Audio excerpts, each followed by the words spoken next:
Good morning. How are you? I am great. Great to be here. Good. I am so happy to have you here. And I feel like we're going to talk about a lot of things, but I'm going to try and keep us in our in our time frame to respect everyone's time, right? But before we start, can you just introduce yourself? Sure. So I'm Sandra Flach. First and foremost, I am a mom to 8 children. My husband and I adopted 5 of them. Okay. Our first one came through kinship. Then the other 4 are biological siblings we Oh, adopted wow. internationally.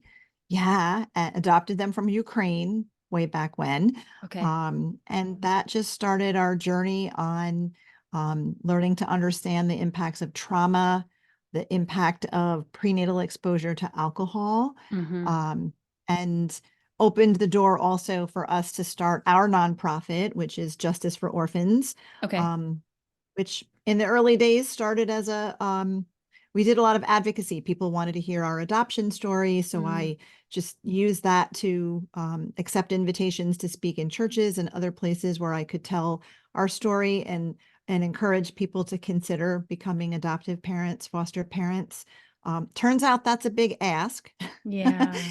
And then um, eventually we went on to implement Care Portal, which is a program available in many states nationwide now. We brought it to our state, New York, back in 2018. And we operate it in about 8 counties, soon to be 10. And it's a program that provides prevention. We're Okay. keeping kids out of foster care. Okay. Um, by connecting child welfare agencies with churches who can step up to meet needs and Hmm. minister to families. And so that's been a great work. We just served over 8,000 children so far through that program. I host a weekly podcast called The Adoption and Foster Care Journey, Hmm. where I support adoptive and foster moms and kinship caregivers who are on this journey. Hmm. And train families to understand and be equipped for fetal alcohol spectrum disorder, which impacts so many children in Yeah. adoptive and foster placement. So um, that's it, I think. I don't know. Yeah. There's a lot going Well, on. you're also a grandma. I'm a grandma to 8 Yeah. precious little ones. So Yeah. excited. I'm going to get to see them later today. But yeah, they range in age from our oldest granddaughter is 10 down to a 6-month-old grandson. Oh. Yeah. So what is it like being a grandma? I love it. I kind of tell people that, gee, next time I think I'm just going to shoot for having grandkids instead Yeah. of kids because it's much more fun to just, love on them and give them back. And like, even if they're naughty, they're kind of cute, I think. Yeah. And so they're just such a blessing to Oh. just be able to snuggle up on and read books to and love on. And yeah, they're a Do you treasure. live close to all of them? I live close to all of them except for our one grandson. My daughter and her husband live in Wyoming. So I'm in New York, they're in Oh, Wyoming. yeah. So FaceTime has become a Okay. wonderful connector. Our grandson Killian will be 2 in June. He Oh, was born with a congenital heart defect. So I've okay. actually been out west several times because he had multiple surgeries the Oh, first year of his life, but he's doing fabulously right now good, and good. starting to meet all of his milestones. So Yeah. distance is hard, but the technology helps. And whenever I can get out there, I get out there. Yeah. So the rest of them are nearby. You get to see them Yeah. often. Yep. Everybody's That's local, which is great. Yeah. awesome. All within like 15 minutes, 20 minutes of us. Oh, that's what I hope for Yeah. someday, that all my grandbabies will Yeah. be. I like my Yeah. oldest daughter is 23, and I'm like, somehow you need to make lots of money so you can buy the house next door to me. So then Yeah. you're right next door. And when you have Oh my babies, My goodness. So one of my adult sons, he just got married in November and he and his wife literally bought the house next door to us. that's what I So want.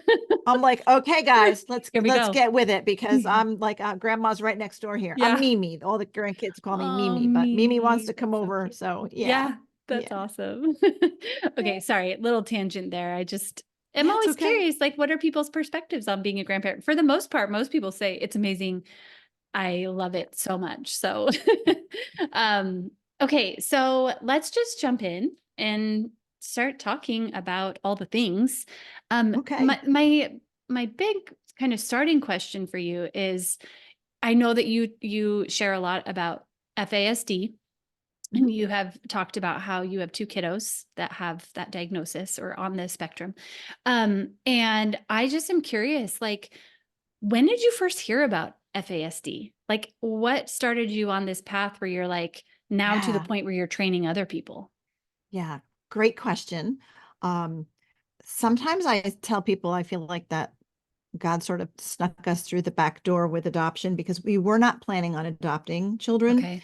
And the first child that we brought into our home is our daughter, who's now 33, the daughter who lives in Wyoming now. And she was a relative, so it was a kinship placement. And we welcomed her into our home. We had legal custody of her. Okay. Eventually, we did adopt her, but she came in and we knew nothing about trauma and Hmm. we knew nothing about FASD, didn't even think that we would need to know anything about anything. So we did all the wrong things. Like we Oh, parented her like we did all of our biological children. Doesn't work very well when you have kids with trauma, right? yeah. Yeah. Um, but by the grace of God, we eventually like we muddled through and then adopted our four kids from Ukraine. The first three came home together in 2000, early 2007. We found out that there was a younger biological sibling that wasn't released for adoption yet, so we had to kind of go through this long drawn out process and Okay. eventually brought him home in 2010. So prior to going to Ukraine, by that time I had enough sense to know maybe I should read some books about Hmm. adoption and attachment. And so I read a Yeah. teeny tiny little bit about fetal alcohol syndrome, which was super scary with Yeah. what I found because it is very common in children adopted from Eastern Europe. So I kind of read Okay. it like, okay, so I read that, done, move on. That's Yeah. not going to Yeah. happen. Like, we're not going to have that.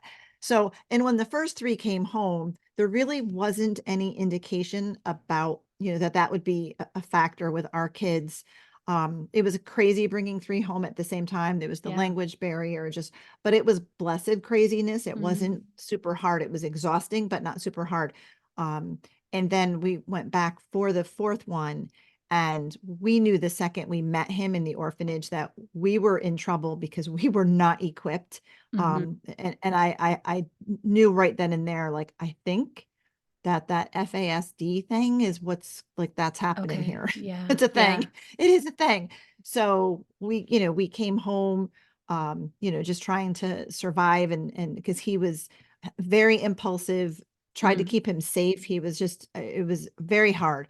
There was a lot of trauma involved too. So there was a Okay. lot of fear and a Yeah. lack of trust. And so it was a multiple things going on. But once things kind of settled down a little bit and we highly suspected and we had him in some counseling and the counselor agreed we should have him evaluated for FASD because it's probably, you're right, that's what's going on. So we took him to a developmental pediatrician to get him diagnosed, which he did get diagnosed with fetal alcohol syndrome. Okay. Um, and as did his older brother. So when we brought home the three, the youngest of the three at that Yeah. time, he also was diagnosed with fetal alcohol syndrome. So out of the four Okay. kids, the youngest two have the diagnosis. They had, you know, a plethora of the symptoms and they had Yeah. the facial features. And Okay. we do have some court documents from Ukraine that indicated that the parents were alcoholics. So it Oh, wasn't hard for us to get that okay. diagnosis, Okay. but it typically is, especially in the United States. It's really hard to get somebody to diagnose. Um, but we got the diagnosis and it was like, here's your diagnosis. This is what it is. Have a nice day. Mhm. There were no resources, no supports, we were My given nothing. gosh. Oh, wow. So it was What year like, was oh, this? this was let's see, probably 2011, Okay. Wow. 2012, right around Yeah. I would say 2012, early Okay. 2012. And so I did what any of us moms do, right? I went home and Googled it, Yeah. Yeah. got this, just dark, Yeah. depressing, doom and gloom information. And I was like, this is not happening to us. And I Yeah. just closed, the computer and said, nope, not happening. But that at that time we had just found out about The Connected Child. I had just gotten a Okay. copy of Dr. Karen Purvis's book, The Connected Child. So Yeah. pivot, like we'll just throw all our eggs in this basket, which Yep. totally worked. I Yep. fully endorse TBRI. Yeah. We applied all those things. It did help us tremendously. My eyes were open to the impact of trauma, and I kept thinking about our first daughter that came home, because we didn't know anything about anything. And I'm Yeah. like, oh my gosh, this child has trauma, right? Hmm. So started, even though she by this time was a later teenager, we're able to start implementing some of those connected parenting techniques, which did help even with her as a teenager. Yeah, because it's never too But late. You can do it at never too any. late. Yeah. Exactly. And Yeah. it was all very helpful. My husband and I even became parent trainers when Okay. through Empower to Connect when Yeah. there was When there was. when we were able to do that. Yeah. So it was all going, really well. But then our boys became teenagers, and clearly we were missing something. Like, we have Yeah. attachment, we have connection, like, there's all these good things, but what on Yeah. earth is going on here? It got super hard, and I highly suspected that fetal alcohol syndrome thing, that probably maybe has something to do with this. So by Yeah. that point, I call it my deep dive into FASD. That by that time I got serious. There was a little bit more information out there. I started listening to some podcasts. I started speaking with people, tracking people down on the internet Yeah. and, like, talk to me about this. And I eventually went in and got professional training myself. So I'm Oh, a certified facilitator of the facets neurobehavioral model, okay. and that, which is a tremendous tool for parents and caregivers, and professionals to be able to understand the impacts of alcohol, on the brain, on the developing brain, and the symptoms of FASD, and how to best support and accommodate our kids, because it is a physical disability. Yeah. It just happens to be invisible. Yeah. You really can't tell that most people have it, and the symptoms are behavioral. And that's Yeah. why adoptive and foster parents, some of us are pulling our hair out of our head, right? Because we're like, what is going on? Hmm. So the more I learned, the more passionate I became about educating others. So I talk about it a lot on my podcast. I train on it. I offer workshops, and we have a support group, an online support group that we started for Okay. parents and caregivers. So because people are desperate for Yeah. help, Yeah. and even if you get a diagnosis, it is so hard to find support and Yeah. resources. So we want to be able to offer that. Yeah. Yeah. Can we like really quick talk about the invisible disability, and then I want to come back to the Yeah. facet model. But Yeah. yes, the invisible disability piece of this I see Yes. all the time with the families I work with, but also with our own kiddos that we have in our home. Mhm. And Yep. mostly with like the school system is what I feel like what I've seen kind of come up more often, maybe even since COVID, I would say in the last Yeah. few years. And just getting the school system to understand like these are not behavioral kids. Right. They have legit disabilities, and even if they have a diagnosis of whatever, Right. autism, since slow processing or FASD, the school system is still not getting Yeah. it. And Yeah. obviously that's like a super generalization. That's not the case for every school system, but it just seems to But be coming most. up more. Yeah. Yeah. What do Yeah. we do with that? How do we advocate for our kiddos and get the schools to make these Yeah. accommodations? Yeah. Advocate and educate. Yeah. My boys have been in a combination of, we've homeschooled, they've been in school, we've homeschooled, they've been in school, Hmm. just because at certain stages, certain different things were needed. And our youngest son was doing pretty well. Our school district, because I also believe it varies by state, it varies by Hmm. school district even. Hmm. It So does. where I am, in New York, our school actually has a pretty good special education program. So our boys were doing really well. But our youngest son, who was, I think, about 14 going on 15 when COVID happened, Hmm. um, when kids could go back into school, our school had very, um, I just kind of thought they were crazy changes to the schedule and to the day, that my Mm. son could not handle, because he needs predictability Yeah. and he needed routine, and Yep. everything was different. And so he was back in, it set him back in survival mode. Yeah. So he didn't even have access to his upstairs brain. Yeah. He wasn't learning anything. He was Yeah. technically eighth grade, even though he was a little older than the average eighth grader, but he was stopped learning. And Mhm. I'm like, I know he knows his consonants and vowels. Like I know, like he can read, like not on grade level, but on, Yeah. he probably at that time he was like a first grade reading level. And he it was like he was losing ground, so we brought him home and just focused on getting him to feel safe. And eventually that year he did begin to learn, and then we homeschooled him for a while, and now we've been transitioning him back slowly into the classroom because he's 18 now, and he's really at a stage where he needs life skills and Mhm. work-based learning and that kind of thing. But I'm having to educate, like we maintained, even when we homeschooled, we maintained his IEP, Okay. and had speech and other supports through the school still. But my approach has been, I talk with the school, the administrators and the teachers as if like we all know about FASD. I talk about it like, we all know about this. Okay. And, so when there's a question about, well, he's pretty impulsive. And I'm like, yeah, that's a primary symptom of Yeah. FASD. So he's just going to need a lot of reminders throughout the day. Yeah. So I just talk to them, like they should know. And as they are open to learning more, I give them information, and I've offered to come in and do a training, which they have not taken me up on yet, but Yeah. um, which I just like dripping on them Yeah. all the time. Yeah. And I think they're starting to get the idea that this is way more prevalent, because my son's school teacher did say, I think I might have had another student once who has this. And I'm like, oh, you've had You've had more. multiple Yeah. students. You just don't More than even know. just one. Because, yeah, because the research now is indicating 1 in 20 school age children in the United States have been prenatally exposed. So Wow. that's not saying just kids in foster care or kids No. adopted internationally. This is 1 in 20 Yeah. average American school age kiddos have been prenatally exposed, because there's no safe amount of alcohol to drink Yeah. during a pregnancy.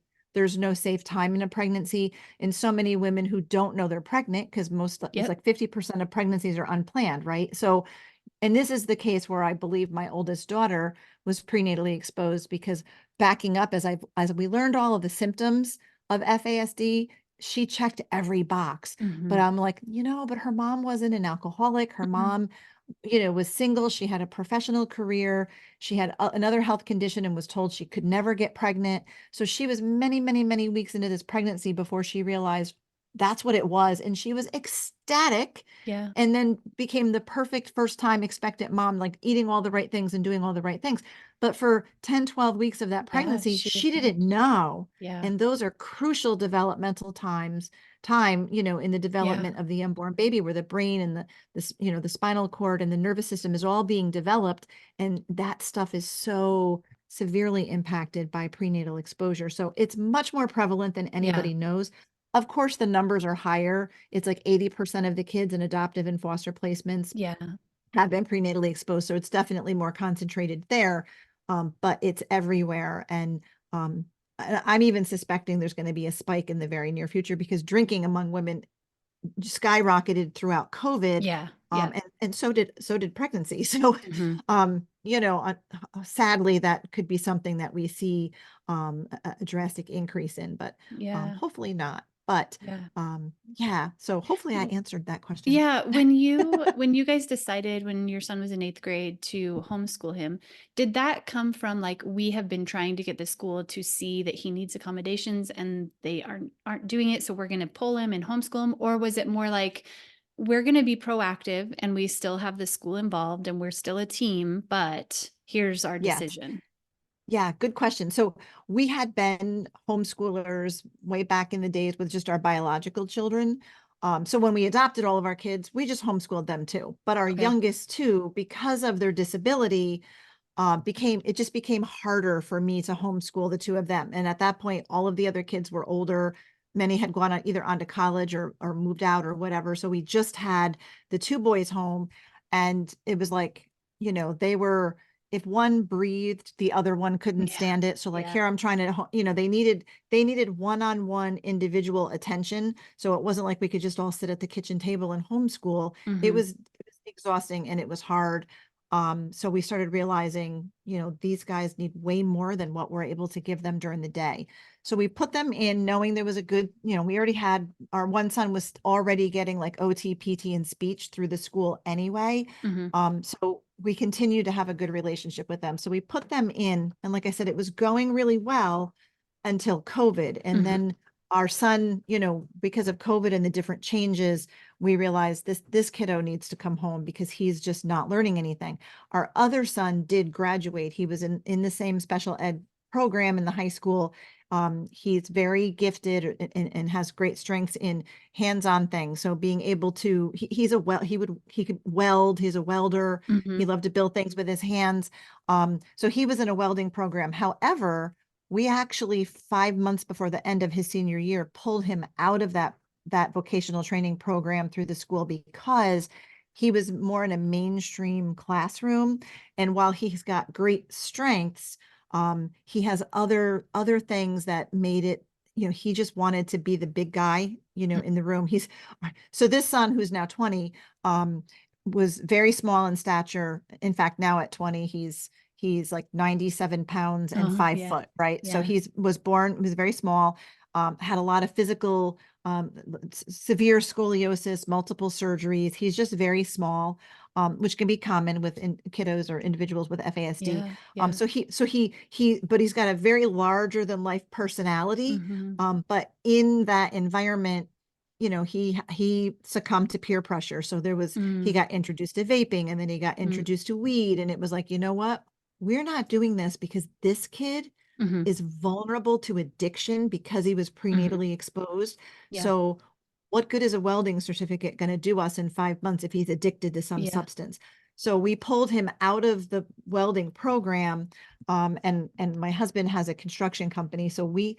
And this is where I'm saying it differs by school and by Yeah. state. Yeah. There's a lot of variables, but I had the position where I could go to the school and say, this is what we're going to do. He'll come in the morning and be with his special ed class doing the academic piece.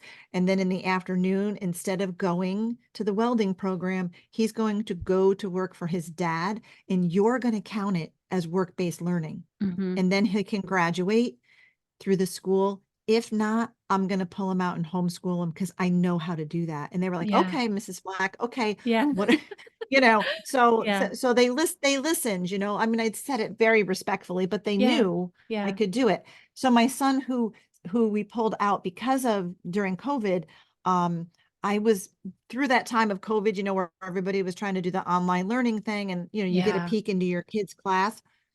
I was seeing the kinds of things they were doing, and I kept thinking, this reminds me of when we were homeschooling. Like I could do all of this. Yeah. And it Yeah. was very annoying to my schedule to have to be online at a certain time so he could tune into these classes. And his anxiety was through the roof because Yeah. it caused him so much stress to have to be on that screen.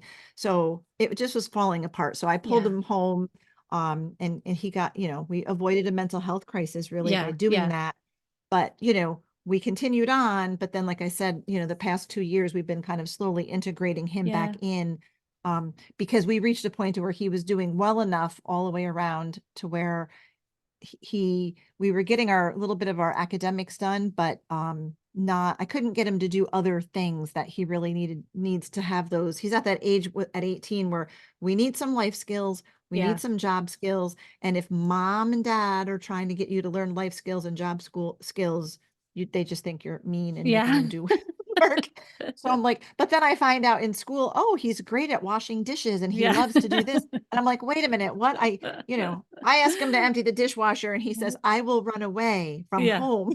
If I Like, do. well, Yeah. it would just be easier to empty the dishwasher, son. But Yeah. anyway, yeah, it's just been just being tuned into your kids and knowing Okay. what they need when they need it. I don't advocate flip-flopping, Yeah. with their education, but it's really been, seriously looking at what they need, where they're at.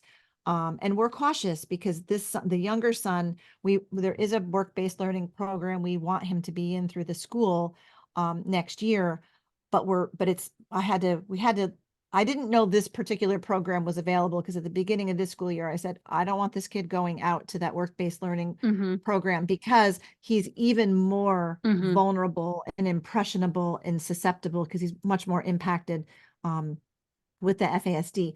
But then I found out there's a much more contained program, really more designed for kids with intellectual disabilities. Okay. And I want him in that program. So now by the end of this school year, he'll be full-time at school. So he's eligible for that Okay. program for the Yeah. next school year.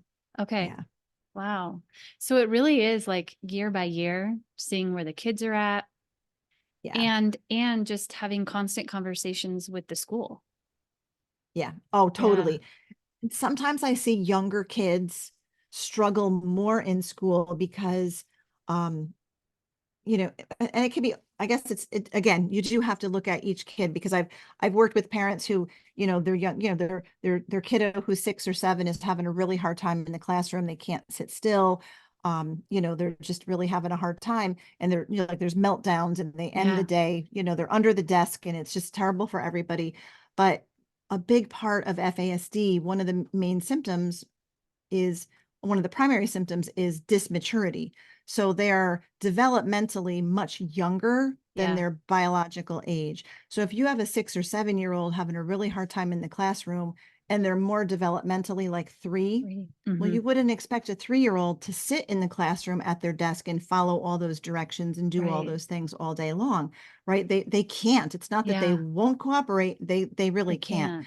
can't. So Yeah. sometimes homeschooling is better for the younger kids because then you can go at their pace until they're where they can sit in a classroom Yeah. and even then they're not necessarily able to sit in the classroom.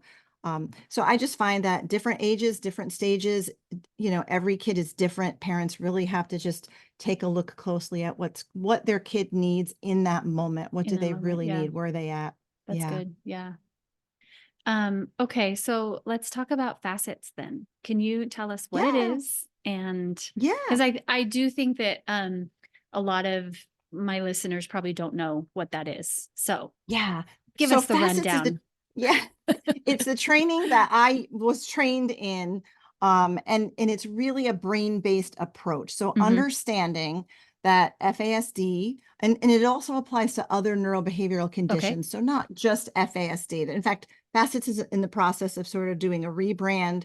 They're going to tweak the name because it really isn't just for FASD, Okay. but it was developed by a parent and a social worker parent who had a child with an FASD. And so the whole premise of this was based on her work and her finding. And she wrote a book called Trying Differently Rather Than Harder. And Yeah. Okay. the author is Diane Malbin. She's Hmm. retired now. Okay. But that book was the foundation for what right now is Facets. Okay. So it's understanding that FASD is a brain-based condition, right? Hmm. And prenatal exposure to alcohol affects the structure of the brain and the function of the brain, how the brain works. And it is an invisible disability with behavioral symptoms. So understanding the primary symptoms and then how to accommodate those symptoms so that we can avoid the negative outcomes, which we can list in secondary symptoms and Yeah. tertiary symptoms. So just like you would have a kiddo, say you had a kiddo with a spinal cord injury and they're in a wheelchair, right? And the kiddo goes to school. Well, we know because we can see the Yeah. wheelchair. We Yeah. know there's going to be some accommodations, right? This kiddo is not going to be expected to run track and PE Mm-hmm. in order to pass PE in order to graduate, right? There's going to be some kind of accommodation to help this kiddo be successful, Mm-hmm. right? There's modified restrooms, there's elevators, there's Mm-hmm. special, the buses now are, Yeah.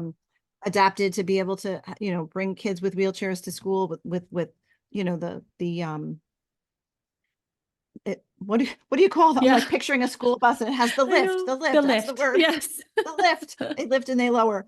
But so there's all of these things that will help this kiddo be successful, right? At school, out in the community. Think about it. There's no longer in most places cement curbs in public Right. Yeah. parking spots, Mm-hmm. right? There's special parking spots. There's restrooms are modified. So there's all of those modifications for people with physical disabilities Mm-hmm. that you can see, right? Mm-hmm. But with our kiddos, they can look completely neurotypical, Mm-hmm. but there's these behavioral symptoms. And depending where they are on the spectrum, like one of my kiddos is much more profoundly impacted with the fetal alcohol syndrome. He actually qualifies as a person with an intellectual disability. He has a Okay. much lower IQ. So it doesn't take much conversation for you to figure out there's something going on, Yeah. right, with this kiddo. Yeah. But then there's other people who again look completely Mm-hmm. neurotypical. I know adults who are married and have children who, Mm-hmm. and they themselves, the parent has an FASD. It's a spectrum. So wherever they Mm-hmm. are on the spectrum, but those are the kids, those are the, whether they're kids or adults, they tend to fall through the cracks because Mm-hmm. when it's not obvious there's a disability and there's no accommodation and everybody just expects you to perform like Yeah. your peers, Yeah. that's where there's more struggle because there's less support and higher expectations. And Yeah. then things begin to unravel, right?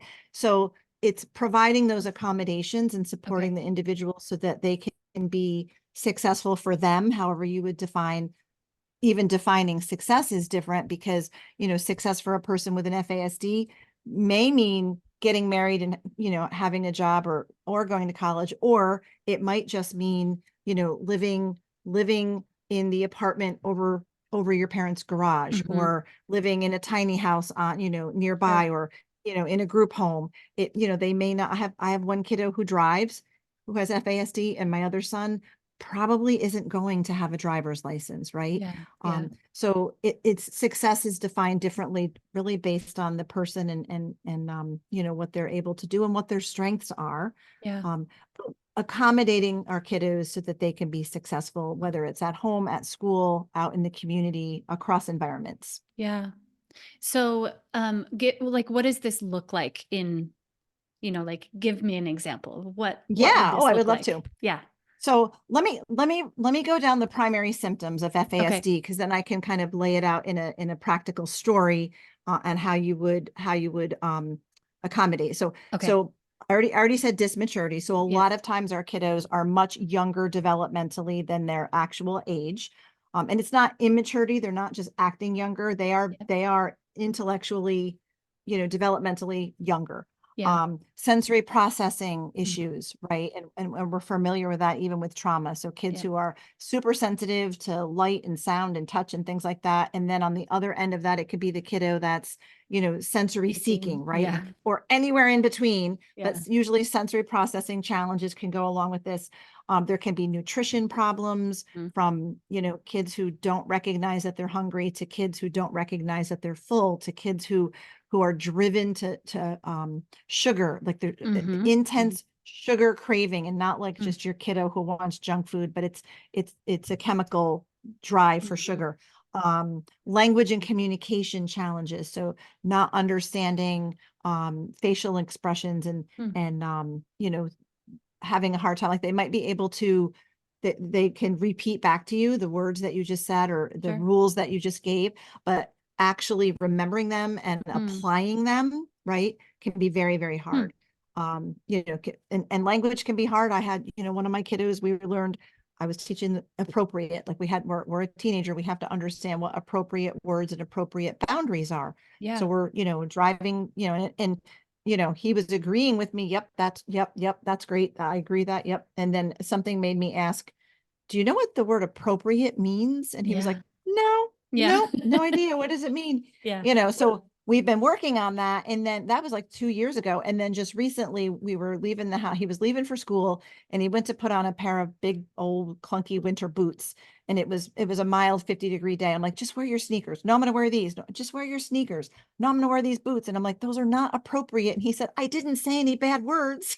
Oh, Because in his yeah. mind, his brain processed that word appropriate goes with words, Yeah. right? It doesn't have anything to do with what you wear. So that kind of thing, right? Yeah. With Yeah. language. Slow processing pace is a huge one. Mm-hmm. These kiddos tend to miss, we say something like, the comparison would be, it's like hearing only every third word that's spoken. Okay. So they process information much more slowly. So if somebody's giving them a lot of verbal instruction, a lot of a verbal list of things to do, they are That's not too going to catch it much. all. Yeah. Too much, too much. Learning and memory challenges, especially Mhm. that short-term memory. Abstract thinking is hard. So Mm. they tend to think very concrete and Mm. literal. Mhm. So even concepts like math and how time works, Oh, very, very yeah, difficult yeah. for these Mhm. guys. Yeah. And then the whole executive functioning, Mhm. which is that, takes place in the prefrontal cortex of the brain. So um, the executive function is the boss of the brain. So it's in charge of organizing and planning and predicting and goal setting and Mm. impulse control, Mhm. attention span, focusing and attention, and short-term memory. So many things our kids struggle with, and executive function is needed for almost every activity Yeah, that yeah. we can imagine. So these are all things, we also like to, Facets likes to include in this list of primary symptoms also strengths, because our Yeah. kids struggle every day with the things they can't do and that they're not good at doing, and they feel like failures all the time, but Mm. yet they have incredible strengths. Like I Mhm. mentioned, my one son is a welder and he loves to build things and he's very mechanical. My Mhm. other son he's physically strong and very athletic. Mm. Some kids are very creative or musical. Mhm. There's all kinds of different things. You can think of your kiddo and think, where do they shine? What are Yeah, they really good at? What brings them joy that they are successful at, that they can do? And we want to incorporate that whenever yeah. possible, because it really goes a long way into building their self-esteem. But here's an example. So our Okay. kiddo comes home from school and we tell them, maybe this is an elementary school age child, we tell them, change your clothes, bring your backpack to the table. I'll get you a snack. You're going to do your homework and then you can go play. We go to the kitchen to get the snack and we come back. And where are they? Yeah. They're playing.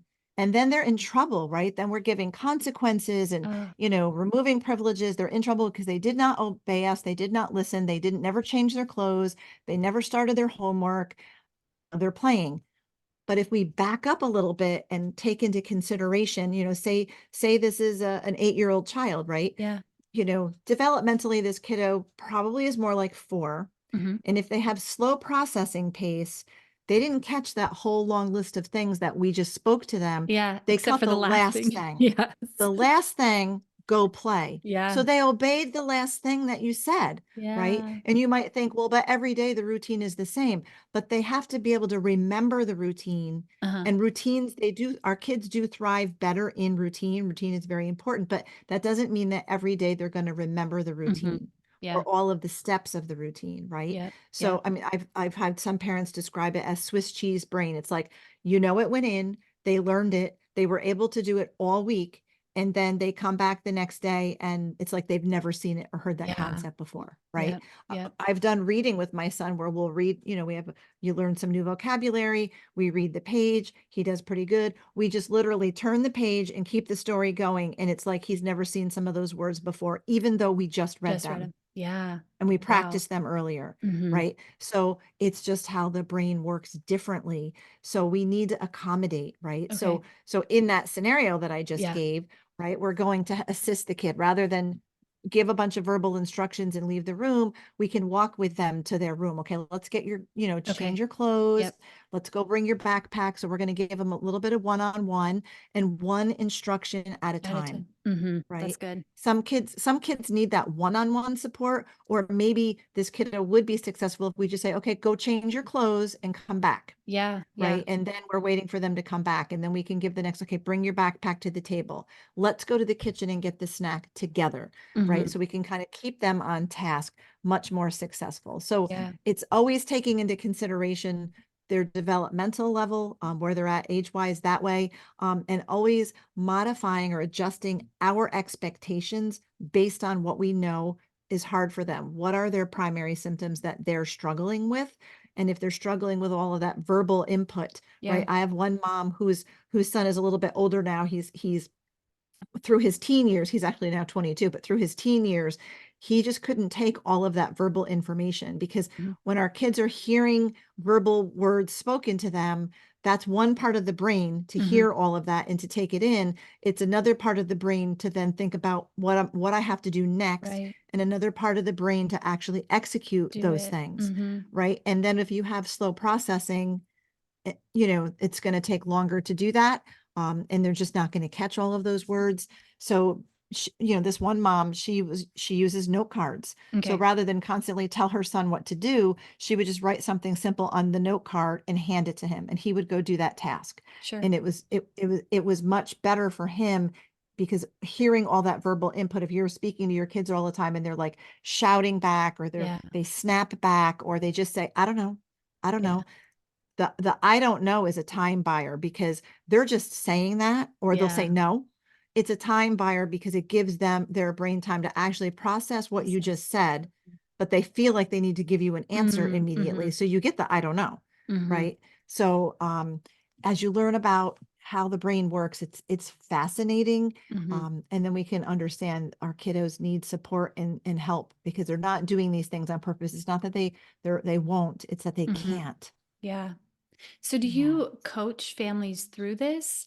Or do they come to a training? Like, what does that look like Yeah. teaching to a Yeah. family So or I a do caregiver? I do a variety of things. So I offer a once a month free lunch and learn. I call it a lunch and learn. It's an intro to FASD. It's online.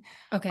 If you go to our website, you'll be able to see what's available Okay. each month. But I do one of those free every month. You sign up for it, and it's great for parents and caregivers. It's also great for like grandparents, babysitters, Yeah. adult siblings, anybody, Sunday school teachers, youth group leaders, anybody in your kiddo's life who really doesn't understand, how their brain works, and that they have a disability. It's helpful even for them to understand. Okay. And because it's free, they can learn some information. I go over the primary symptoms. I go over all of those things I just listed off quickly. I Okay. go over more in depth, but we talk about the brain and the impact of alcohol on the brain and how it impacts, and then we unpack some, how to accommodate, how to figure out those accommodations. It's a lot wrapped in an hour. But then Yeah.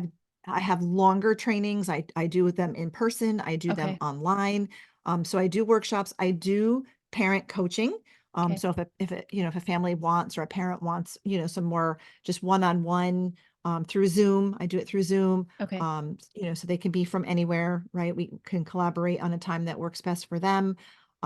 We have a support group Okay. for parents and caregivers of kiddos with FASD, whether they're diagnosed or not. We have a lot of families that it's like they know that they know that they know their kid has this, but they have not been able to get a diagnosis yet. You have to understand your kid and how to support Yeah. them best. And it's exhausting and hard to parent. So we've got parents in the group that are, they have younger kids right up to young adult kids in their 20s, Hmm. that are still living at home, that they're still working with. So it's a faith-based group. So we're just able to continue to stay to, network with each other and encourage one another. Um, and my podcast as well, the Adoption and Foster Care Yeah. Journey. Yeah. I talk about FASD a lot on there, Yeah. interview other parents and caregivers and professionals. So it's not 100% FASD.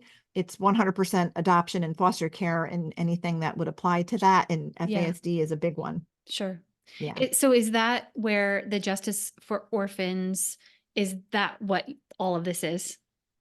Yes. So yeah, Okay. that's our nonprofit. So our Got it. nonprofit, we do a variety of things. But the FASD content that's, all me as the leader of that, and as the parent with the experience and the training.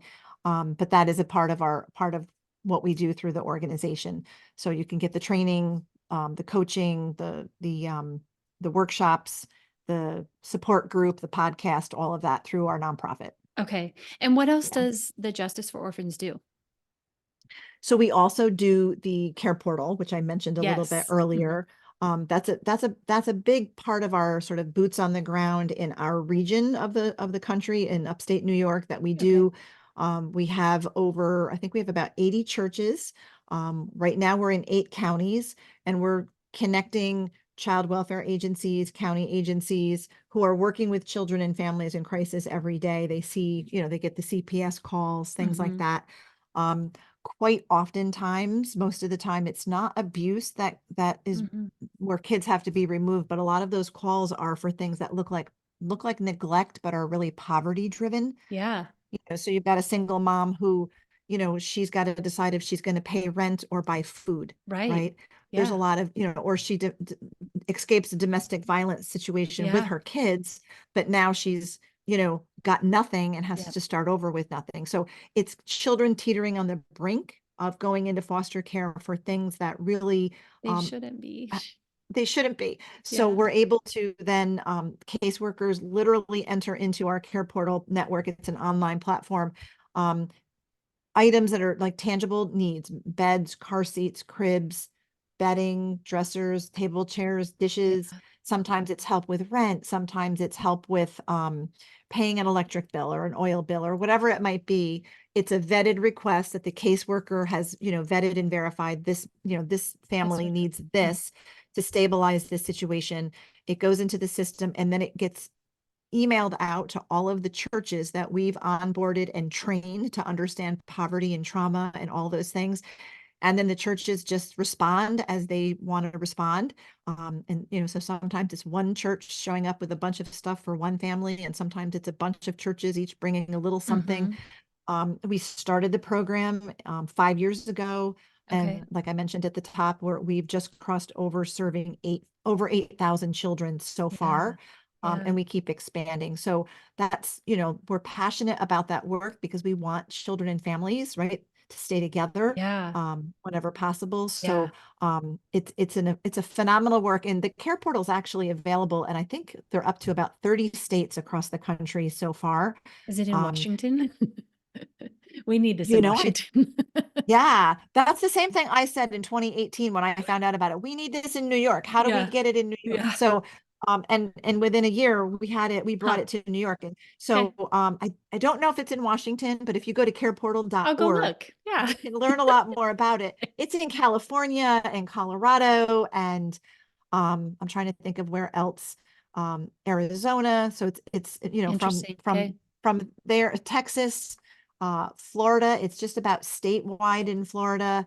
We're, my organization leads it in 8 counties in New York. And then there's a couple other, I think we're up to like 4 other nonprofits similar to ours who have brought Mm-hmm. it to other parts of the state of New York. Mm-hmm. So, so a child serving nonprofit, is considered an implementing partner, and you can get the training and be able to Hmm. bring it to your state and manage it.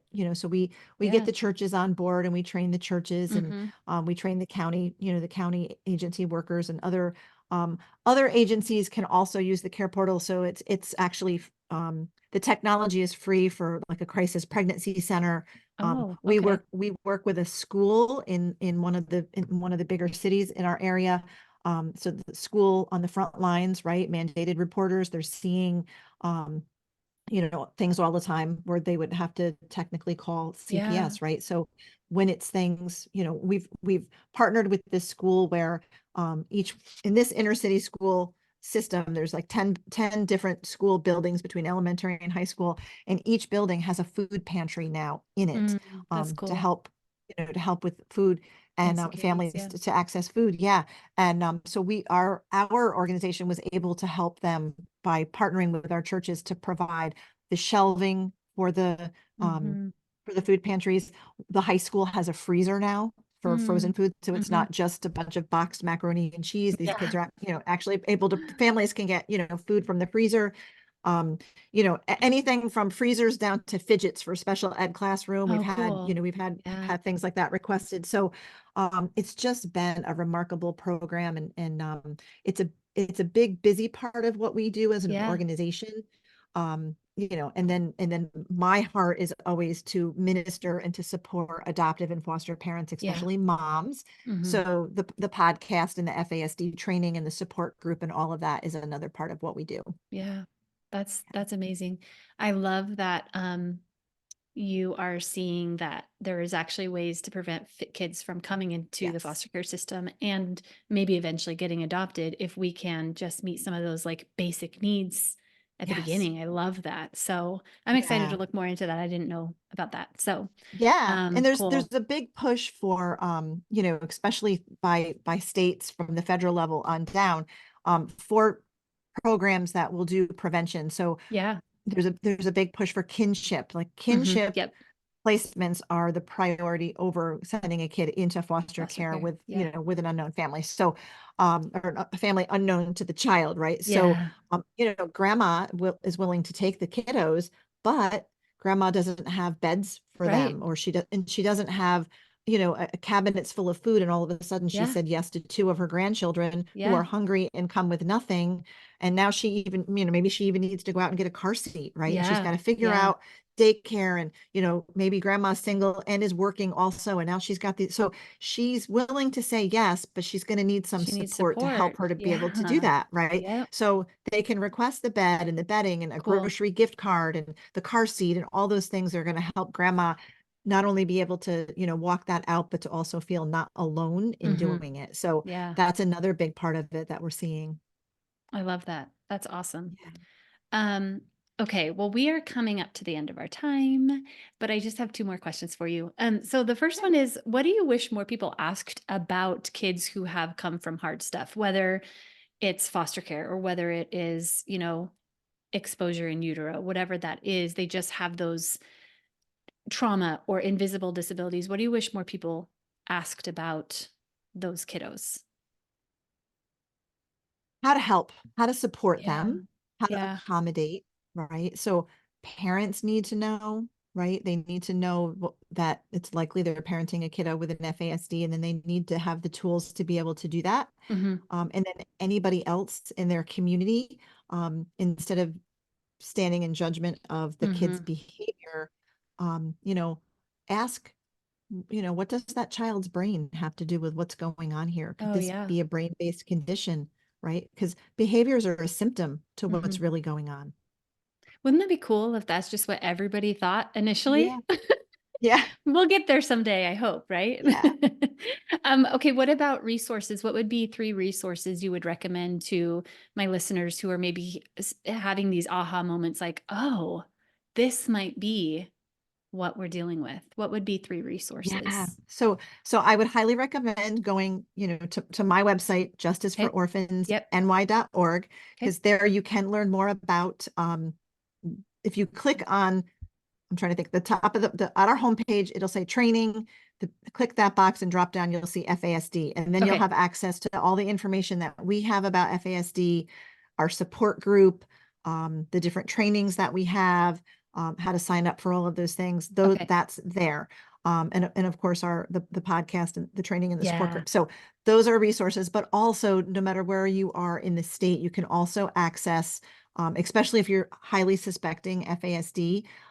FASD United is the national organization on Okay. FASD, and they have Family Navigator, which is a program. It's a resource. So no matter where you are in the state, you can go to their website and then fill out this online form, and somebody will be in touch with you immediately and help you find resources in your state. Like, they've done a Okay. lot of research. They know where the support groups are. They know where the diagnostic clinics are, the providers that can help, with all of that.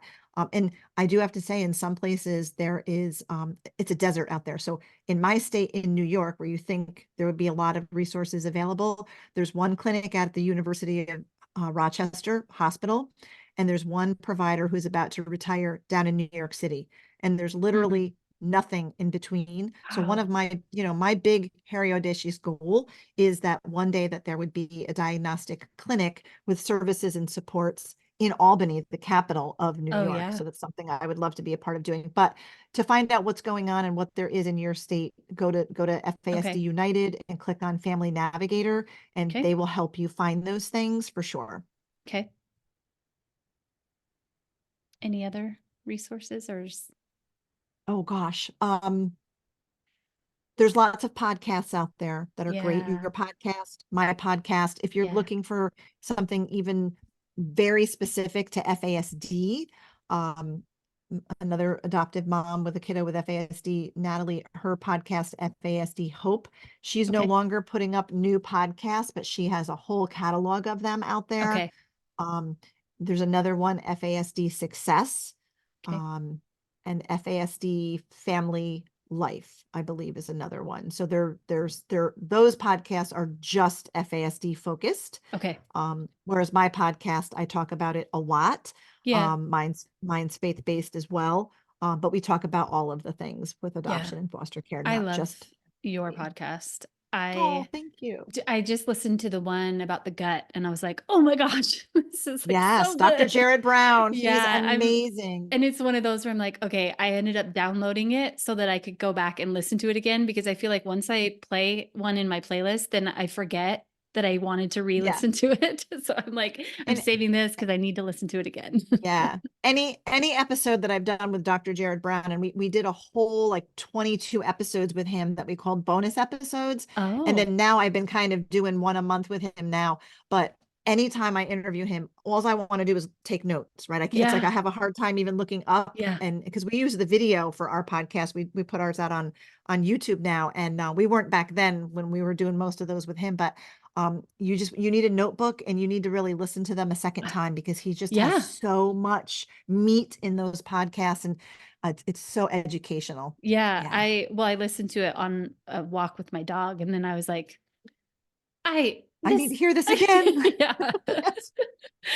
So anyway, thank Yeah, you he's great. for all that you're doing. I Thank you. feel like I'm so thankful that I found you because Oh, I do think that this is going to change the trajectory for my personal family and what we have going on. And so, oh, I feel like I'm getting emotional. I just really am thankful for all that you're doing because there's hope, right? yes, So, there is hope yeah. for sure. Anyway, Thank I held it you. together the whole time. Yeah.